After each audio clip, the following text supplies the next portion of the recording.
তোমরা কি এমন নদী কোথাও দেখেছো? এই দেখো, ঘাসের কালার তো সবুজ, বাট জলের কালারটা তোমরা দেখো আরো বেশি সবুজ। জাস্ট অসাধারণ লাগছে দেখতে, অসাধারণ লাগছে।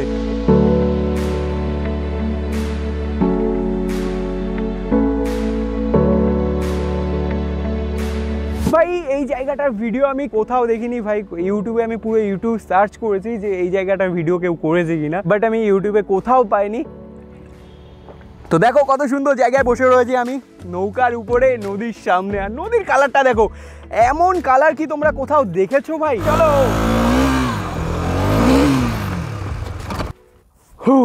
তো ভাই দেখতে পাচ্ছ আমার দুই হাতে ঘাম। তো এই গরমের ভিতরে আমরা বেরিয়ে পড়েছি খুব সুন্দর একটা ঠান্ডা জায়গার দিকে। তো তাড়াতাড়ি তোমরাও রেডি হয়ে নাও। আর আজকের জায়গাটা ভাই একটু অফবিট হতে চলেছে, কারণ জায়গাটা সবার বাড়ি কাছাকাছি হলেও খুব কম লোকই সেখানে গেছে। আর জায়গাটার নাম কি জানো? জায়গাটার নাম হচ্ছে তেতুলিয়া। খুব সুন্দর একটা ব্রিজ আছে, আর ব্রিজের নিচে খুব সুন্দর একটা রিভার আছে। তো চলো ভাই, কেউ আর লেট করো না, তাড়াতাড়ি আমরা বেরিয়ে পড়ি।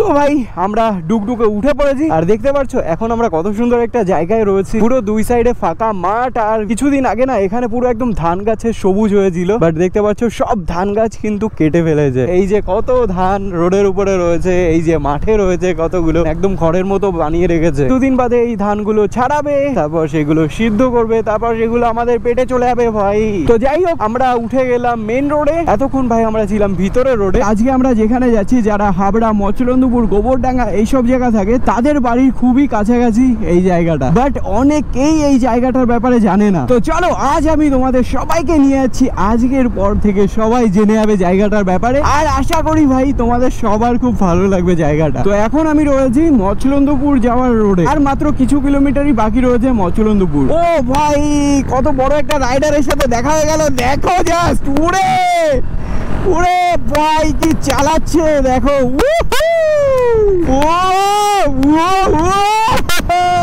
ভাই আমার লুঙ্গির পেছনে ফোন গুঁজে রেখেছে, আবার তাতে ইউটিউব চলছে। ওরে ওরে ওরে ওরে ওরে, তো বাম্পার ঠাম্পার উড়ে গেল। বড় রাইডার তো দাঁড়িয়ে পড়লে এখানে। দেখো লুঙ্গির পেছনে ফোন গোজা রয়েছে, আর বাইক নিয়ে এভাবে এভাবে চালাচ্ছে ভাই। তো যাই হোক ভাই, আমরা চলে এসেছি মচলন্দপুরে। তো দেখতে পাচ্ছ সামনেই গেট, বাট আমরা চলে যাবো ডান দিকে। আর এই রাস্তাটা সোজা তোমরা ধরে যদি যাও, তাহলে তোমরা পৌঁছে যাবে তেতুলিয়া। এই যে দেখতে পাচ্ছ বড় একটা বোর্ড রয়েছে, তেতুলিয়া 15 কিলোমিটার রয়েছে এখান থেকে। আর ভাই তেতুলিয়ায় রয়েছে খুব সুন্দর একটা জায়গা, যেখানে আজ আমরা যাচ্ছি। দেখতে পাচ্ছ তেতুলিয়া সোজা। রাস্তাটা অসাধারণ লাগছে দেখো, রোডের দু সাইডে খালি গ্রিন আর গ্রিন। যেই তোমরা মচলন্দপুর থেকে ডান দিকে ঢুকে যাবে না, কানেক্টায় আসার পরেই তোমরা রোডের দু সাইডে খালি সবুজ আর সবুজ দেখতে পারবে, যেটা কি আমাদের দু সাইডে চালু হয়ে গেছে। আর ভাই দেখতে পাচ্ছ এখন একটা বাজারের মধ্যে আমরা রয়েছি, আর এই বাজারটার নাম হচ্ছে কেউটসা। আর এই কেউটসা থেকে কিন্তু বেশি একটা দূর নেই আমাদের ডেস্টিনেশনের। ভাই সাহেব, এই রোদের মধ্যে গাড়ি চালাচ্ছি, মনে হচ্ছে যে আমি শীতের সময় দুপুরবেলা বাইক রাইড করছি। মনেই হচ্ছে না এটা গরমের টাইম। 3-4 টেম্পারেচার তো কমেই গেছে এখানে। আর দেখতে পাচ্ছ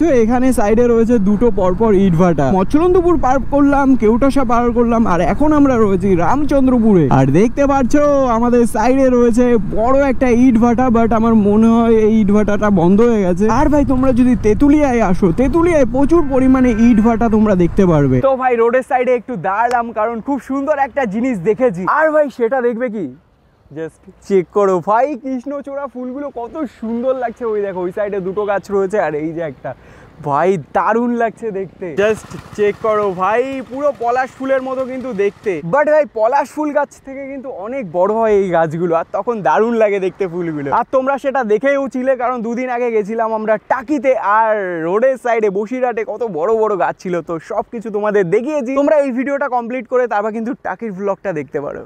চলো এবার আমরা যাই আমাদের ডেস্টিনেশনে, আর বেশি দূর নেই, মাত্র কিছুটাই। আর ডেস্টিনেশনে পৌঁছানোর আগে যারা যারা এখনো ডেস্টিনেশন এক্সিস্টকে সাবস্ক্রাইব করোনি, তারা তাড়াতাড়ি সাবস্ক্রাইব করে দাও। আমরা চলে এসেছি সেই জায়গায়। তো একটু বাদে তোমরাও বুঝতে পারবে যে আমরা কোন জায়গায় এসেছি। তার আগে আমরা হাইওয়ে ছেড়ে আমরা ঢুকে গেলাম একটা ভাঙাচোরা কড়মোড়ে রোডে। মেন রোড ছেড়ে আমরা কেমন রাস্তায় ঢুকে গেছি, পুরো একদম মাটির।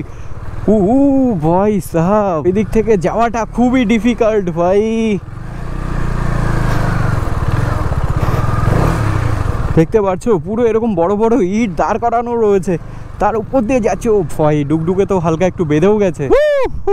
তো চলে এসছি, দেখো এই যে হচ্ছে তেতুলিয়া ব্রিজ, দেখতে পাচ্ছ ওই যে হচ্ছে তেতুলিয়া ব্রিজ। আর আমি যেখানে রয়েছি আমার সাইডেই কিন্তু রয়েছে নদী। তো আমরা যাবো ডুগডুগকে নিয়ে নদীর পাড়ে। বাট এখান দিয়ে যাওয়ার রাস্তাটা কিন্তু খুবই ডেঞ্জারাস, দেখো জাস্ট কিভাবে যাচ্ছি। ও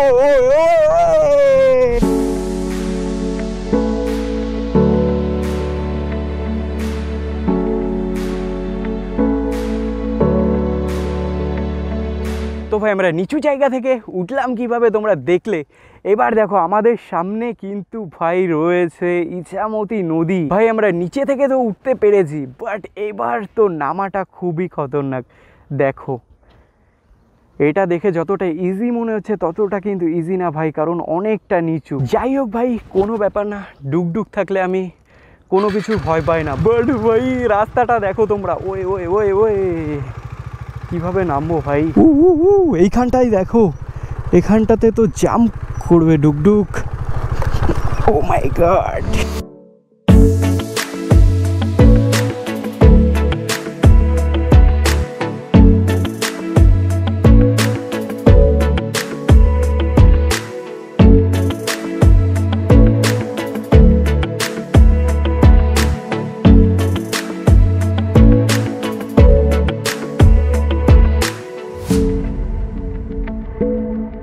তো ভাই আমরা চলে এসেছি পুরো একদম নদীর পাড়ে। ও দেখো তোমরা এই যে হচ্ছে নদী। চলো আরেকটু সামনে রাখি ডুগডুগকে। দেখতে পাচ্ছ ভাই নদীর জলটা দেখো তোমরা, পুরো একদম সবুজ হয়ে রয়েছে, শ্যাওলা পড়ে গেছে পুরো জলের উপরে। বাট দারুণ লাগছে কিন্তু দেখতে। ভাই সাহেব আমি ডুগডুগকে রাখতে পারছি না এখানে, পুরো একদম স্ট্যান্ড ডেবে যাচ্ছে। তো ভাই ডুগডুগকে আমরা ওই পাড় থেকে এনে এখানে রেখেছি। দেখো ঘাসের উপরে ডুগডুগকে এবার দাঁড় করিয়ে রেখেছি, আর ডুগডুগ একদমই সেফ রয়েছে, এবার আর স্ট্যান্ড ডাবছে না। আর এই ঘাসের উপরে ডুগডুগকে কত সুন্দর লাগছে, জাস্ট চেক করো তোমরা। ভাই সাহেব দারুণ লাগছে দেখতে। আর ভাই তোমরা কি এমন নদী কোথাও দেখেছো? এই দেখো ঘাসের কালার তো সবুজ, বাট জলের কালারটা তোমরা দেখো আরো বেশি সবুজ, জাস্ট অসাধারণ লাগছে দেখতে, অসাধারণ লাগছে। আর ভাই দেখতে পাচ্ছ এবার আমার হাতে রয়েছে জল। তোমরাও বাড়ি থেকে যেখানেই যাও না কেন এই গরমের সাথে সবসময় জল নিয়ে যাবে, কারণ জলটা খুবই দরকার। আর পারলে দাঁড়িয়ে জল খাবে না, যে কোনো একটা জায়গায় বসে জল খাবে, সেটা তোমাদের শরীরের পক্ষে ভালো। তো দেখো কত সুন্দর জায়গায় বসে রয়েছি আমি, নৌকার উপরে নদীর সামনে। আর নদীর কালারটা দেখো, এমন কালার কি তোমরা কোথাও দেখেছো ভাই? পুরো সবুজ কালার জলের। আর পেছনে দেখতে পাচ্ছ আমার, এটা হচ্ছে ভাই তেতুলিয়া ব্রিজ। দারুণ লাগে আমার ব্রিজটা। তো যাই হোক এই জায়গাটা কেমন তোমাদের ভালো করে একটু আমি সিনেম্যাটিক দেখাচ্ছি, চলো এনজয় করো।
ভাই তোমাদের কেমন লাগলো এই জায়গাটা অবশ্যই আমাকে কিন্তু কমেন্টে জানিও। ভাই এই জায়গাটার ভিডিও আমি কোথাও দেখিনি ভাই, ইউটিউবে আমি পুরো ইউটিউব সার্চ করেছি যে এই জায়গাটার ভিডিও কেউ করেছে কিনা, বাট আমি ইউটিউবে কোথাও পাইনি। ভাবলাম যে আমিই করি, কারণ ভাই এই জায়গাটা না, আমার মামা বাড়ি এই জায়গাটার খুব কাছাকাছি। তো আমি ছোটবেলা থেকে এখানে আসি, তো এই জায়গাটার সাথে আমার অনেক চেনা পরিচিতি আছে। তো সেই কারণে ভাবলাম যে কেননা আমি একটা ভিডিও শুট করি এখানে। তোমরা যদি কেউ হাবড়া, অশোকনগর, মৎস্যরত্নপুর, গোবরডাঙ্গা এদিকে থেকে থাকো, তাহলে বিকালে একটু টাইম বের করে কিন্তু তোমরা চলে আসতে পারো ঘুরতে, কারণ আমাদের ওই সব জায়গা থেকে না এই জায়গা অনেক বেশি ঠান্ডা। আমরা তো রয়েছি নদীর পাড়ে, কিন্তু তোমরা এখানে আসলে আর একটা মন্দিরে যেতে পারবে, সেটা তোমাদেরকে দেখায়। ওই যে দূরে দেখতে পাচ্ছ, ওই যে একটা মন্দির রয়েছে, আর কত লোক ওখানে দেখতে পাচ্ছ। এবার আমরা যাবো ওই জায়গাটা। তোমরা যদি এখানে আসো পারে তো এনজয় করতে পারবেই, প্লাস ওই সাইডে মন্দির রয়েছে। তো চলো ভাই এবার আমরা যাই সোজাসুজি মন্দিরের দিকে, চলো ভাই। আমরা এখানে নামার সময় ওই সাইড দিয়ে নেমেছিলাম, তো অনেক উঁচু জায়গা ছিল, ওঠার সময় তো ওদিক থেকে ওঠাটা একটু বেশি মুশকিল হয়ে যায়, সেই কারণে আমরা এই পাহাড় দিয়ে অনেকটা আগে চলে এসেছি। আর এখান থেকে ওঠাটা অত মুশকিল হবে না, বাট তোমরা দেখো বেশ আচ্ছা খাসা অফ রোড হয়ে যাচ্ছে ভাই সাব। ডুগডুকে চাকা ঘুরছে, এখানে উঠছে না, দেখো কত স্পিড উঠছে ডুগডুকে। ও মাই গড, এই দেখো 40-45 স্পিড উঠে যাচ্ছে, আর এখানে ঘুরছে ভমা করে, আবার নেমে উঠাতে হলো। আমরা চলে এসেছি, দেখতে পাচ্ছ ওই যে নদী আর নদীর পাড়, আমরা ছিলাম ওই নদীর পাড়ে, আমরা এখন রয়েছি ব্রিজে। আর ভাই এই যে হচ্ছে মন্দির, আর কিছুটা চালিয়ে আমরা চলে এসেছি সেই মন্দিরের কাছে। আমরা নদীর ওই পারে ছিলাম, তারপর ব্রিজ পার করে এখন আমরা চলে এসেছি মন্দিরের এপারে, দেখতে পাচ্ছ। আর এখানে কত লোকজন রয়েছে, এখানে দেখো দুটো বাচ্চা রাধা কৃষ্ণ সেজেছে, কত সুন্দর লাগছে দেখতে। এখানে এত লোকজন রয়েছে, তো এখন একটু গরম লাগছে, সেই কারণে এখান থেকে নিয়ে নিলাম এক গ্লাস বরফ জল। ও হো ভাই কি টেস্ট ইয়ার, সেই স্কুল দিনের কথা মনে পড়ে যাচ্ছে ভাই সাহেব। এখানে কত লোকজন ইয়ার, আজকে কত ভালো দিনে এসে ভাই। এখানে ইউজুয়ালি এত ভিড় হয় না, কিন্তু আমি একজনের কাছে জিজ্ঞাসা করেছি যে এখানে কি হচ্ছে, তো বললে যে নতুন একটা মন্দির উদ্বোধন হচ্ছে, আর সেই কারণে গঙ্গা মাকে নিমন্ত্রণ করতে এসে, দেখতে পাচ্ছ কত লোকজন রয়েছে এখানে। আর এখন রয়েছে আমি পুরো মন্দিরের সামনে, দেখতে পাচ্ছ এখানে 3টে মন্দির রয়েছে একসাথে। ওই সাইডে রয়েছে গঙ্গা যমুনা মন্দির, এখানে রয়েছে জগন্নাথ দেবের মন্দির, আর এই সাইডে রয়েছে শীতলা মন্দির, দেখতে পাচ্ছ। নিমন্ত্রণ হয়ে গেছে, তো এখন সবাই বেরিয়ে পড়ছে এখান থেকে।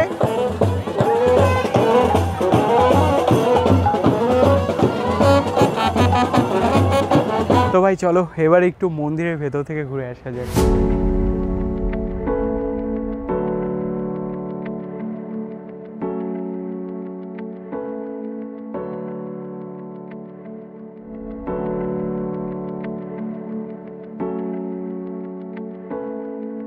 তো ভাই এই জায়গাটা আমাদের ভালো করে এক্সপ্লোর করা হয়ে গেছে, কোনো কিছু আমরা বাদ দিইনি। তো তোমাদের এই জায়গাটা কেমন লাগলো অবশ্যই আমাকে কমেন্টে জানিও, কমেন্টে কিন্তু না জানিয়ে যেও না। আর যারা যারা নতুন দেখছো তারা তারা সাবস্ক্রাইব করো ভাই। আর তোমরা অনেকেই বলছিলে যে দাদা একটা লং ট্রিপে যাও তুমি, কিন্তু ভাই এই গরমে আমি যেতে পারছি না লং ট্রিপে, বাট ছোট ছোট কটা লং ট্রিপে আমি যাবো। তো তোমরা যদি কেউ অ্যাড হতে চাও আমাদের টিমে, তাহলে আমাকে কমেন্টে জানাও, আর ইনস্টাগ্রামে যেয়ে মেসেজ করো যে কে যেতে চাও। তো দেখা হচ্ছে তোমাদের সাথে পরের ব্লগে, টিল দেন বাই।